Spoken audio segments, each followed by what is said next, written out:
اس لیے کہ مکمل تحقیق کے متلاشی لوگوں کی عادت یہی ہوا کرتی ہے۔ کوتا ہمت جوہلا جو اس قسم کی بات دیکھ کر فوراً انکار پر کمر بستہ ہو جایا کرتے ہیں،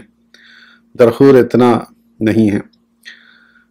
خصائص کی وہ قسم جو واجبات سے متعلق ہے۔ واجبات کے ساتھ سرور عالم صلی اللہ علیہ وسلم کے اختصاص کی حکمت و وجہ بلندی درجات اور زیادتی قرب ہے، جیسا کہ صحیح حدیث شریف میں اللہ جل مجدہ کا ارشاد مروی ہے، میرا قرب حاصل کرنے والے لوگ کسی چیز کے ادا کرنے سے اس قدر میرا تقرب حاصل نہیں کر سکتے جس قدر کہ وہ اپنے فرائض کی ادائیگی کے ذریعے سے میرے قریب ہوتے ہیں۔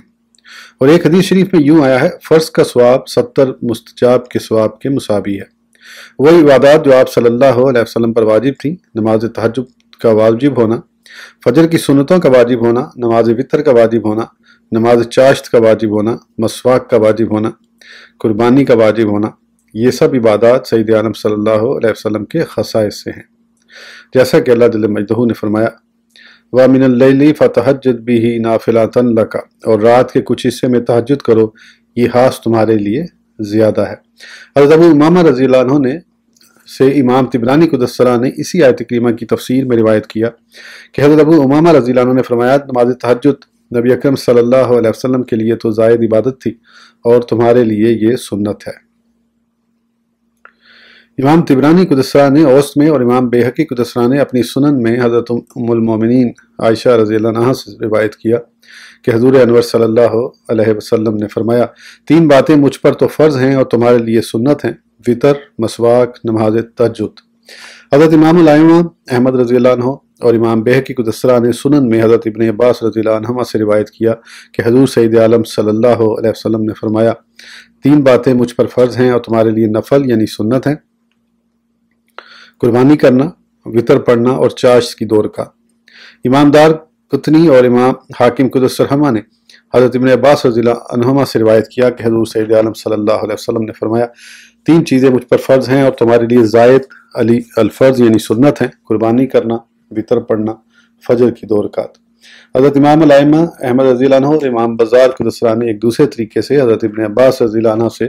مرفوع روایت ذکر کی ہے کہ نبی کریم صلی اللہ علیہ وسلم نے فرمایا، مجھے فجر کی 2 رکعت اور وطر پڑھنے کا حکم دیا گیا ہے،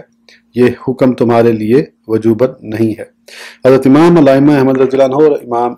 عبد بن حمید قدس السرہ نے اپنی مسند میں حضرت ابن عباس رضی اللہ عنہ سے مرفوعاً روایت کیا کہ حضور سید عالم صلی اللہ علیہ وسلم نے فرمایا، چاشت کی 2 رکعت پڑھنے کا مجھے حکم ملا ہے جبکہ تمہیں ان کا حکم نہیں ہے، اور مجھے قربانی کرنے کا حکم دیا گیا ہے اور تم پر یہ فرض نہیں ہے۔ اور حضرت امام الائمہ احمد رضی اللہ عنہ کی روایت کے الفاظ یہ ہیں، قربانی مجھ پر فرض کی گئی ہے اور تم پر فرض نہیں ہے۔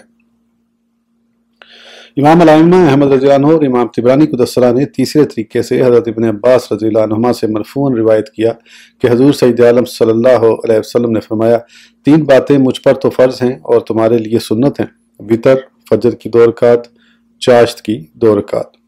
امام ابو داؤد، امام ابن خزیمہ، امام ابن حبان، امام حاکم، امام بیہقی قدس اسرارہم نے اپنی سنن میں حضرت عبداللہ بن حنظلہ غسیل فرشتگان رضی اللہ عنہما سے روایت کیا کہ اولاً حضور سید عالم صلی اللہ علیہ وسلم پر ہر نماز کے لیے وضو کرنا فرض تھا،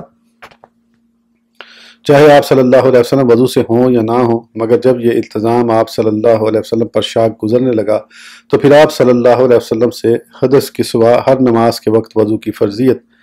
ساقط کر دی گئی، اور اس کے عوض ہر نماز کے وقت صرف مسواک ہی کر لینے کا حکم دیا گیا۔ فائدہ، یہ بات پایا ثبوت کو پہنچی ہوئی ہے کہ حضور سرور عالم صلی اللہ علیہ وسلم نے وطر سواری پر بھی ادا فرمائے ہیں۔ اسی سے بعض ائمہ نے یہ نتیجہ اخذ کیا کہ وطر کی نماز اگر آپ صلی اللہ علیہ وسلم پر واجب ہوتی تو پھر سواری پر ان کا ادا کرنا آپ صلی اللہ علیہ وسلم کے لیے جائز نہ ہوتا، مگر ان کے اس خدشے کا جواب دیتے ہوئے امام نووی قدس السرہ نے شرح مہذب میں فرمایا، یہی تو حضور سید عالم صلی اللہ علیہ وسلم کے خصائص سے ہے کہ بحالت سواری اس مخصوص فعل واجب کی ادائیگی بھی آپ صلی اللہ علیہ وسلم کے لیے جائز تھی۔ امام بیہقی قدس السرہ نے اپنی سنن میں حضرت سعید بن مسیب رضی اللہ عنہ سے روایت کیا کہ حضرت سعید رضی اللہ عنہ نے فرمایا، سید عالم صلی اللہ علیہ وسلم نے تو وطر پڑھے ہیں، یہ تجھ پر فرض نہیں ہیں۔ سید عالم صلی اللہ علیہ وسلم نے قربانی فرمائی ہے جبکہ یہ تجھ پر فرض نہیں ہے۔ سید عالم صلی اللہ علیہ وسلم نے نماز چاشت ادا فرمائی ہے اور یہ تجھ پر فرض نہیں ہے۔ سید عالم صلی اللہ علیہ وسلم نے ظہر سے قبل نماز عطا فرمائی ہے مگر یہ تجھ پر فرض نہیں ہے۔ اسی سے معلوم ہوا کہ حضور سید عالم صلی اللہ علیہ وسلم کا زوال کے وقت نماز ادا فرمانا بھی انہی خصائص سے تھا جو آپ صلی اللہ علیہ وسلم پر واجب تھے۔ امام دلمی قدسرہ نے مسند الفردوس میں اس سند سے کہ جس میں نوح ابن ابی مریم بھی ہیں جو حدیثیں اپنے پاس سے گھڑ لیا کرتے تھے، حضرت ابن عباس رضی اللہ عنہما سے مرفوع روایت کیا کہ سید عالم صلی اللہ علیہ وسلم نے فرمایا، فطر مجھ پر فرض ہیں اور تمہارے لیے نفل واجب ہیں، قربانی کرنا مجھ پر فرض ہے اور تمہارے لیے نفل واجب و سنت ہے، جمعہ کے دن میرے لیے غسل کرنا فرض ہے اور تمہارے لیے نفل سنت ہے۔ وجوب مشورہ۔ حضور سید عالم صلی اللہ علیہ وسلم کی انہی خصائص میں سے یہ ہے کہ دینی و دنیوی امور میں آپ صلی اللہ علیہ وسلم کے لیے مشورہ لینا واجب تھا، جیسا کہ اللہ جل مجدہ نے فرمایا وَشَاوِرْهُمْ فِي الْأَمْرِ، اور کاموں میں ان سے مشورہ لو۔ امام بہقی قدسرہ نے شعب میں اور امام ابن عدی قدسرہ نے حضرت ابن عباس رضی اللہ عنہما سے روایت کیا کہ آپ رضی اللہ عنہ نے فرمایا جب یہ آیت کریمہ وَشَاوِرْهُمْ فِي الْأَمْرِ نازل ہوئی اور کاموں میں ان سے مشورہ لو تو رسول کریم صلی اللہ علیہ وسلم نے فرمایا سنتے ہو مشورہ لینے سے اللہ جل مجدہ اور اس کے رسول صلی اللہ علیہ وسلم تو بے نیاز ہیں مگر اسے اللہ جل مجدہ نے میری امت کے لیے ذریعہ رحمت بنایا ہے۔ حضرت عارف باللہ حکیم ترمذی رضی اللہ عنہ حضرت ام المومنین عائشہ سلام اللہ علیہا سے راوی کہ حضرت ام المومنین رضی اللہ عنہ نے فرمایا حضور صلی اللہ علیہ وسلم نے فرمایا مجھے لوگوں سے مشورہ لینے کا اللہ جل مجدہ نے اسی طرح حکم دیا ہوا ہے جیسے فرائض کے قائم کرنے کا حکم فرمایا ہے۔ امام ابن ابی حاتم قدسرہ حضرت ابو ہریرہ رضی اللہ عنہ سے راوی کہ آپ رضی اللہ عنہ نے فرمایا حضور سید عالم صلی اللہ علیہ وسلم جس قدر اپنے اصحاب کرام سے مشورہ فرمایا کرتے تھے میں نے آپ صلی اللہ علیہ وسلم سے بڑھ کر کسی ایسے شخص کو نہیں دیکھا جو اپنے دوستوں سے اس قدر مشورہ لیتا ہو۔ حضرت حاکم قدسرہ نے حضرت امیر المومنین علی کرم اللہ وجہ الکریم سے روایت کیا کہ حضرت امیر المومنین رضی اللہ عنہ نے فرمایا رسول اللہ صلی اللہ علیہ وسلم نے فرمایا میں بلا مشورہ اگر کسی کو اپنا نائب بناتا تو ام عبد کے بیٹے یعنی حضرت عبداللہ بن مسعود رضی اللہ عنہ کو اپنا نائب بناتا۔ حضرت امام الائمہ احمد رضی اللہ عنہ حضرت عبد الرحمن بن غنم رضی اللہ عنہ سے راوی کہ نبی کریم صلی اللہ علیہ وسلم نے حضرت امیر المومنین ابو بکر صدیق رضی اللہ عنہ اور حضرت امیر المومنین عمر فاروق رضی اللہ عنہ سے فرمایا جب تم دونوں کسی مشورے میں اتفاق کر لو گے تو میں تمہاری مخالفت نہ کروں گا۔ حضرت حاکم قدسرہ حضرت سیدنا حباب ابن المنذر رضی اللہ عنہ سے راوی کہ آپ رضی اللہ عنہ سے فرمایا میں نے رسول اللہ صلی اللہ علیہ وسلم کو دو باتوں میں مشورہ دیا تو آپ صلی اللہ علیہ وسلم نے ان دونوں میں میرے مشورے کو شرف پذیرائی بخشا۔ ایک تو یہ کہ میں جنگ بدر میں سید عالم صلی اللہ علیہ وسلم کی میت میں تھا اور آپ صلی اللہ علیہ وسلم نے لشکر کو ایک پانی کے پیچھے پوزیشن سنبھالنے کا حکم صادر فرمایا۔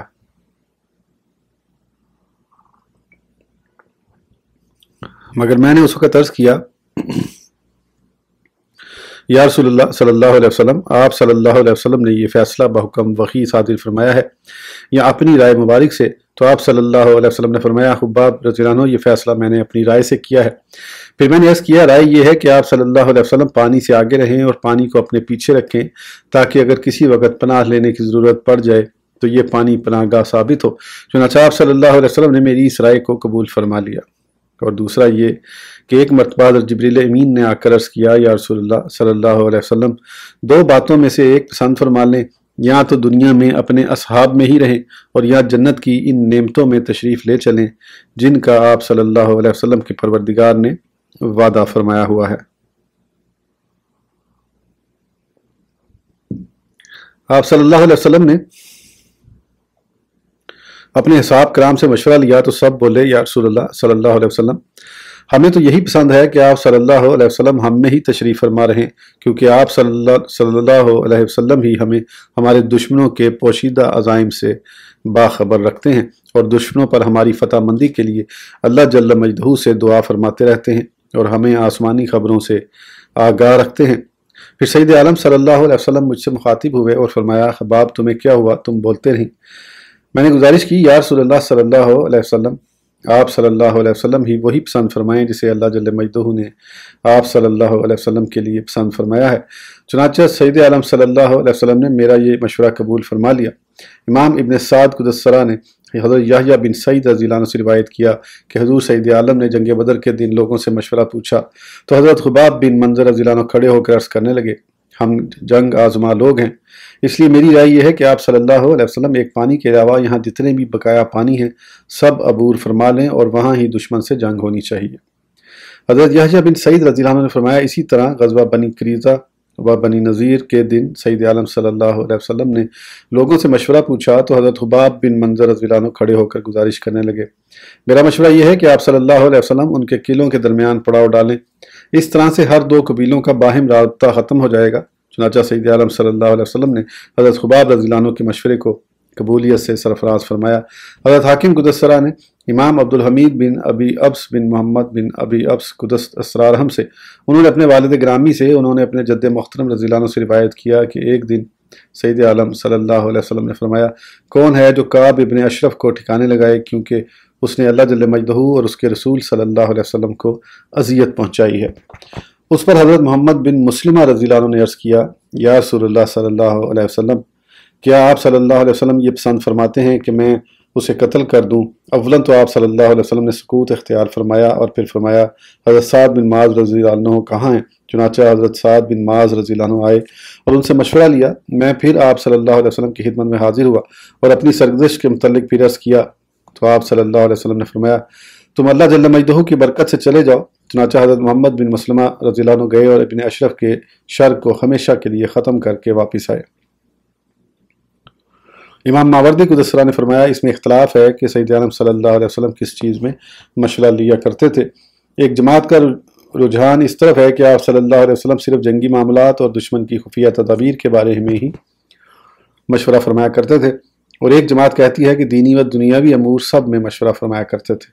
اور تیسری جماعت نے کہا ہے کہ وہ وجوہ احکام اور ترک اجتہاد پر امت کی آگاہی کے لیے صرف دینی امور میں ہی مشورہ فرمایا کرتے تھے۔ دشمن کے مقابل ثابت قدم رہنا۔ حضور سید عالم صلی اللہ علیہ وسلم کے انہی خصائص میں سے یہ بھی ہے کہ دشمن کی کثرت تعداد کے باوجود ان کے مقابل میں ثابت قدم رہنا آپ صلی اللہ علیہ وسلم پر واجب تھا، اور انہی خصائص سے یہ بھی ہے کہ برائی کا مٹا دینا آپ صلی اللہ علیہ وسلم پر واجب تھا، اور ان دو باتوں کے التزام میں آپ صلی اللہ علیہ وسلم کسی خطرہ کے پیش نظر سبکدوش نہ تھے۔ دونوں باتوں کے عدم سکوت کی وجہ یہ ہے کہ اللہ جل مجدہ نے آپ صلی اللہ علیہ وسلم کی حفاظت اور نگہبانی کا وعدہ خود اپنے ذمے لیا ہوا ہے، جیسا کہ اللہ جل مجدہ نے فرمایا،